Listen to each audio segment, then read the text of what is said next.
Revenons. On était sur les accords de désarmement. Voilà. Et les J'ouvre Iraniens. une parenthèse. La Chine s'arme beaucoup en ce moment sur des technologies d'intrusion, des technologies aériennes. Ça vous pose des problèmes? Oui. C'est quoi? Ils ont Parce raison. qu'ils offrent des options de désarmement aux autres, mais derrière, ils s'arment sur des Ils technologies. ne sont pas naïfs. C'est curieux. Pourquoi leur Pragmatique. demanderait-on d'être les seuls naïfs? Non, quand on est une Il faut nation... montrer l'exemple.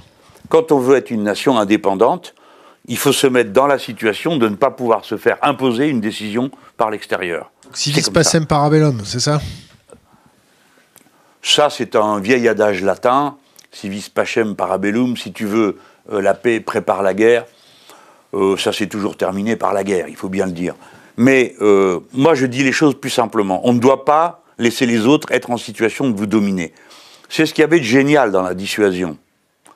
Je dis au passé parce qu'il n'est pas sûr que ce soit encore un argument efficace aujourd'hui, puisque la dissuasion française repose entièrement sur le fait que nos sous-marins soient indétectables. Du moment qu'ils le sont, c'est fini, parce qu'on sait d'où se retirer. C'est pour ça que je vous dis, il y a un doute. D'où se retirer nos armes. Bon. Mais la dissuasion, c'est du faible au fort, c'est-à-dire que le très fort, c'est qu'il va en prendre plein la figure. Donc il doit réfléchir à l'inconvénient qui a agressé des gens aussi têtus et féroces que le sont les Français. Alors, les Chinois, pardon, puisque vous étiez sur les Chinois se mettent à niveau, au meilleur niveau technique possible. Les Européens, avec une indifférence européocentrée absolument ridicule, ont commencé par regarder de haut les Chinois. Dans notre pays en particulier, où n'importe quelle fadaise colportée par les milieux de la social-démocratie et ce qui touche autour deviennent des lieux communs. Alors en France, la seule pensée qu'on avait sur la Chine, c'était le Dalai Lama. Voilà ce qui intéressait les dirigeants politiques. Et lorsque, en 2010, je publie le livre qui s'appelle « Qu'ils s'en aillent tous », à la fin, il y a une petite partie internationale, et je dis il faut avoir des accords de coopération privilégiés avec les Chinois, parce que c'est une puissance en expansion, technique, matérielle, et que ça vaut mieux discuter avec eux, avec qui on a des points communs pour se comprendre, qu'avec les Nord-Américains, qui sont une puissance déclinante, agressive et hostile à tout le monde, et qui veut dominer tout le monde. Voilà. Alors je ne vous dis pas, si demain c'était les Chinois qui voulaient dominer, il faudrait s'entendre avec d'autres. Ma logique, elle est ni pro un tel, ni pro un autre. Elle est indépendance. Nous devons être maîtres de nous-mêmes. Et être maître de nous-mêmes, c'est savoir naviguer, des fois, entre eux plus puissants que soi. Alors, ces techniques-là, c'est pas moi qui les ai inventées. Elles ont été pratiquées du longtemps. C'est-à-dire, quand on a fait le contraire, on a vu le prix que ça coûte. D'accord ? Quand, par exemple, nous sommes encerclés par un empire, ce qui nous est arrivé au moment des Habsbourg, on est très mal. Hein, les Français, voilà, c'est comme ça. Quand on se fâche avec les Russes, ça tourne toujours mal pour nous.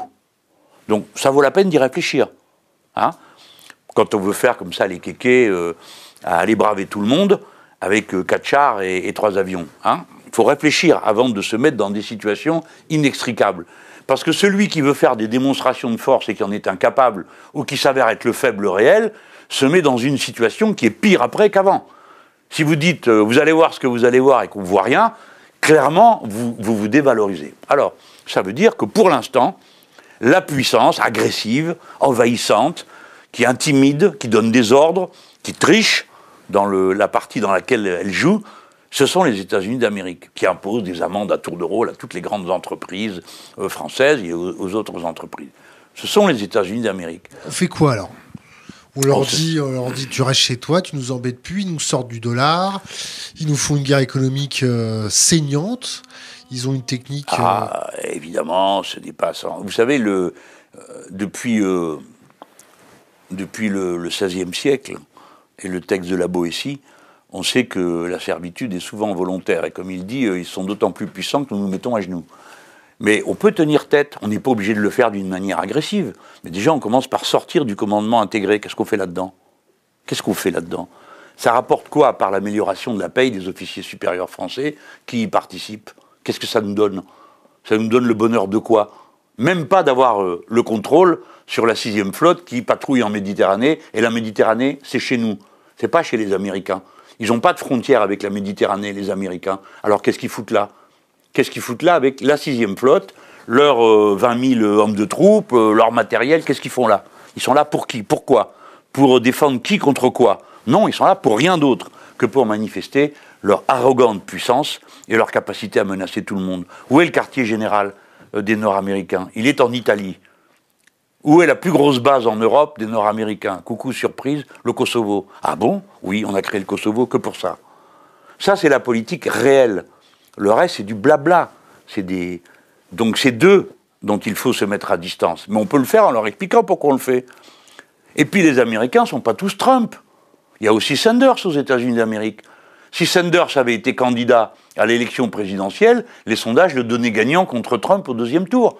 Pourquoi? Parce que Trump a gagné en ayant les voix des petits blancs, c'est-à-dire des ouvriers abandonnés par le Parti démocrate américain, comme ils ont été abandonnés en Europe par les partis sociaux-démocrates, et par le plus puissant d'entre eux, le Parti social-démocrate allemand, qui participe à une coalition avec la droite. Si bien qu'en Allemagne, c'est « ferme ta bouche ». Et comme cela domine le Parlement européen, au Parlement européen, c'est « ferme ta bouche ». Et dans le groupe social-démocrate européen, « ferme ta bouche ». Et les Français, quand par hasard ils ont quelque chose à dire, je parle des sociaux-démocrates français, eh bien on leur dit, ben vous êtes minoritaires, qu'est-ce que vous voulez? Et voilà, ça se passe comme ça. On ferme sa bouche en Allemagne, et du coup on ferme sa bouche partout. Et tout ça aboutit à les États-Unis d'Amérique. Pourquoi? Parce que l'Allemagne a une culture politique d'être défendue par les États-Unis d'Amérique pendant toute la guerre froide. Tandis que nous, les Français, nous avons une autre culture. Si bien que le langage que je vous tiens là choque ceux qui vont me regarder, en partie, et puis surtout les étrangers, comme certains Allemands, certains Suédois, certains Danois, et pas les autres. Parce que le rejet de l'OTAN, il existe dans tous les pays d'Europe. Il ne faudrait pas croire que c'est une lubie de Jean-Luc Mélenchon. Il y a un courant anti-OTAN en Espagne, en Italie, en Allemagne, et ainsi de suite. Donc le problème qui nous est posé, c'est comment nous unissons nos forces et comment elles arrivent à faire en sorte qu'on renverse la situation. Donc moi, j'ai dit depuis le premier jour, si je gouvernais le pays, oui, la première chose que je ferais, c'est sortir du commandement intégré de l'OTAN, sans doute de l'OTAN, construire une autre alliance et faire baisser la pression avec les Russes. Avec tous ceux, avec les Russes avec tous ceux qui seraient d'accord pour avoir comme priorité cette indépendance et cette souveraineté populaire. On doit pouvoir trouver des alliés un peu partout. Ce qui est sûr, c'est qu'on ne peut pas trouver des alliés si on arrive comme ça. C'est pas nouveau, vous savez. Il y a eu un moment, il y avait la coalition des non-alignés. Bon, alors comme tout le monde avait les doigts dedans, à la fin, ils n'étaient pas si non-alignés que ça. Mais enfin, ça existait. Et puis, si ce sont les Français qui lancent le mouvement, vous verrez, on aura des surprises. Encore faut-il pouvoir discuter. Parce que, à la dernière campagne présidentielle, comme vous le savez, dans les 10 derniers jours, il y a eu, je suppose, une note de service des services, et j'ai été tout d'un coup, pendant 10 jours, agressé sur le thème que je voulais quitter l'Union européenne pour adhérer à l'ALBA, c'est-à-dire à l'alliance latino-américaine bolivarienne. Voilà. Cette invention, je crois que le personnage le plus grotesque qui ait lancé ça, c'est M. Apathy, qui a dit avec les Iraniens et les Russes, c'est moche. Ouais, c'est moche. C'est moche de raconter des conneries de ce niveau-là quand on prétend être journaliste. Donc on voit qu'il y a un lobby qui est continuellement à l'œuvre pour couvrir les positions nord-américaines et garantir que ne se produise pas la catastrophe qu'ils craignent tous, c'est que quelque part en Europe craque un maillon de la chaîne.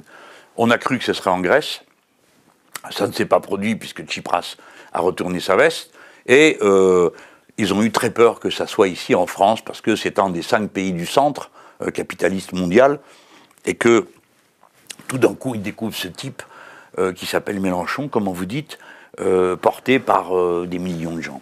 Et en même temps, ils ont eu très peur chez eux, parce que Sanders leur a quand même rasé la moustache. La Sanders est un nouveau parti en campagne. Moi, j'espère que, évidemment, si le centre numéro 1 mondial changeait d'orientation, ça y est, le monde est sauvé.